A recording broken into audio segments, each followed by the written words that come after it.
But there's some preseason top 25s lists that are making their way into the Twitter sphere right now. That makes sense. And some eyebrows are being raised. I'm not saying that some people are unhappy with what they have. T.O., who is the preseason #1 team in the country in your mind for next season? That's a lot, but I think Duke grabbing some coming back. Mark Mitchell's coming back. Tyrese Proctor, Jeremy Roach, assuming he's coming back. The goal's going crazy over here. I think Duke has a legit shot. And guys, I'm going to be honest, just because we're ACC people here, we love the ACC on the field of 68. I think North Carolina, you look at what Armando Bacot coming back, RJ Davis coming back, you might see the best version of them now that Caleb Love decided to transfer. Best case scenario if you're Hubert Davis. As far as #1's concerned, how the heck do we know?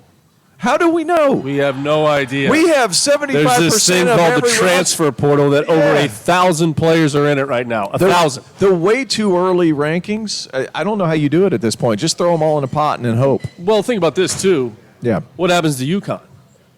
Does Sonogo come back? Yeah, Does Andre Jackson come back? Like, you still don't know what that team's going to look like. But they're sitting here. Does Klingon come back? Legit shot to obviously win a national championship. They're here.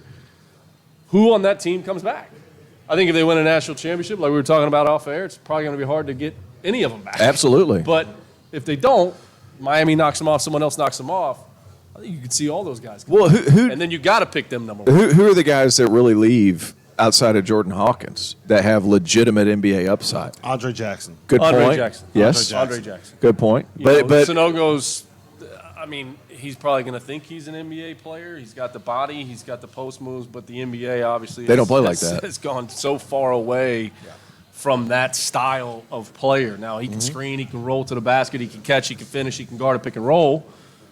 But I think it's hard for him. But I think if they win it all, I don't. This isn't 06, 07 Florida, but everybody comes back. I think they all go. I think the big difference maker, we talk about how valuable NIL is and the impact that it has on college basketball. The difference maker is now there's a legitimate chance that guys like Adama Sanogo and Andre Jackson return to school. Because if UConn can find a way to make it to the point where they can get what they would get, let's just say with a two-way contract, right? Let's say you can get them up to $500,000 for a year. Then there's a legitimate argument to make saying, hey, look, come back. And what you can do is if you improve this, let's just take Andre Jackson, for example, right? If you can get him to whatever he would make on a two-way deal, and you say, come back, work on your jump shot. If you end up being a guy that can knock down 35% from three consistently, then you got a chance to be a first-round pick. Then instead of having to work your way through it, you have a chance to get those guaranteed millions of dollars and get that 4-year guaranteed cut. That's the pitch. And frankly, it could work for a lot of different guys. So I think that the value of NIL is not just the recruiting stuff, it's keeping players that are on the fence coming back. Speaking of that, I want to talk about Tyrese Proctor. You mentioned Duke, CO. I did. If you look at who they have coming in, right, another great recruiting class from John Shire. But to me, the return of Tyrese Proctor, I said this last night on the show, I think he could be a first-team All-American next year. Is that crazy? Am I out of my mind? Not crazy at all. I mean, you look at a guy with size, skill, who can really manage a game, and I think he's going to go from managing a game to being a bigger contributor on the offensive end, especially when it comes to scoring the basketball. He has that kind of ability. This year, he kind of had to figure it out, right, Matt? Like, they needed somebody to bring it up, reverse the ball, and then kind of make things happen. I think he's going to shoot better percentages next year. He's going to have a year under his belt. Let's keep in mind, too, guys, this guy was supposed to be a senior in high school this year. He's a guy who reclassed up. Now he's going to be the actual age of these freshmen. His body's going to mature a little bit more, and I think you're going to see his best basketball. And then you had some more pieces to the puzzle of what they have. Mackenzie Ibako is one of my favorite guys coming up in next year's class, another shooter who can put it on the deck a little bit. The pieces fit in Duke, and he's going to be the beneficiary because he can spread it out, he can score, just so multifaceted and fits what today's game is. Well, you said it, the experience factor. Sure. Right? Guys like him normally don't come back to school. And now with NIL, like Rob's talking about, that experience factor is only going to help not only him, but their entire program. I think if we had to pick a preseason #1, I think it's hard to pick against them. Obviously, the unknowns of what happens the rest of this tournament with UConn. I like to call in terms of North Carolina. The reason I say that is they've been hardened. They've gone through some stuff. They've gone through adversity. And now nobody's just anointing them the best team in the country. Got to get rid of some pieces. It was hard to play with that pressure, right? Expectations is the hardest thing to deal with in sports.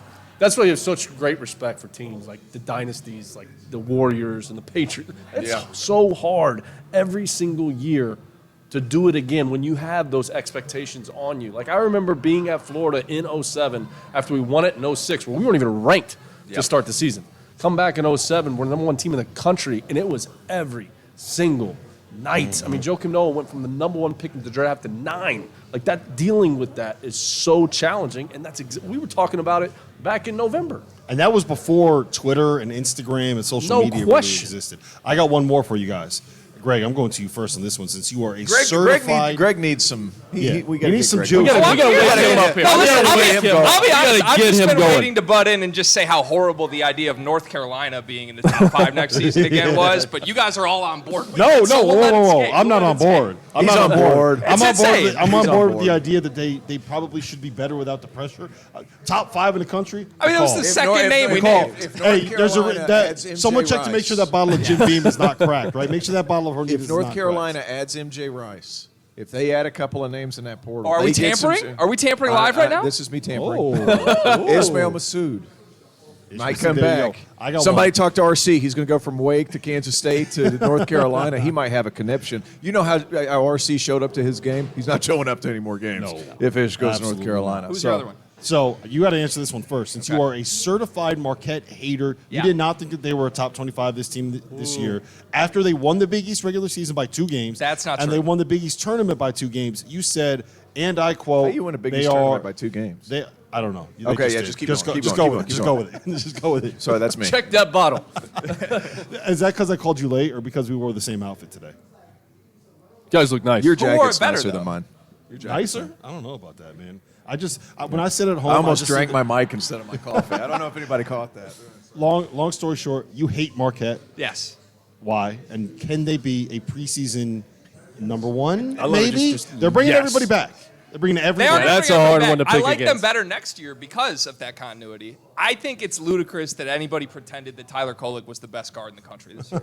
That's my beef with Marquette. It just is what it is. I did not vote him on first or second team All-American when we did our little field of 68 votes. He finished consensus first team because I'm sure you voted him first team. In fairness. I'm sure you voted him first team. And then he went out and got punked by all 3 Michigan State guards who are not that great of See, this, With a this is broken coming, thumb. This is coming from a guy who's never been to the Big East tournament and how much that means. Yes. Oh, pish You don't get it. You don't You get need it. to go to the- You don't you need to- understand. you need to drive You Big to the Ten Big guys East don't tournament. understand what a tournament means. You said he needs to drive. He needs to drive to the Big East. I would pay I good do. money to see Greg Waddell trying to drive in New York City. Did you clip the drive? Did we have Oh, we have clips. Listen, we're just the blue collar people here. We don't forget where we came from, right? respect. A lot of respect. Built from the ground up. It is what it is. respect. I have one more question as far as preseason top 25 goes, and I'm going to McCall on this one because you've been gassing this team up all year, and now they're in the Final Four. Florida Atlantic. Obviously, we need to see what happens if they win a national championship. Who knows? But let's say I should have worn my FAU shirt. I don't know if I still have one somewhere in the archives of my closet from back in 08 when I was down there. But the biggest challenge, and Coach May has alluded to this, his players are already getting hit. They're already getting poached.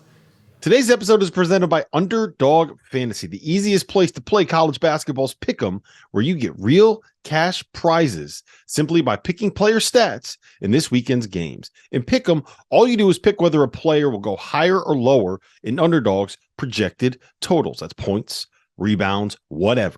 If you're like me and you think Marquise Noel is going to go absolutely nuts this weekend, pick higher on his points projection, throw in a couple of other picks, and if you hit them all, you can win 20 times your money on a single game. Underdog's slick mobile app is easy enough that dummies like Jeff Goodman have even figured it out. So go to UnderdogFantasy.com or download the app and use the code FIELD, FIELD, to get a 100% deposit match up to $100. Get in on the madness now.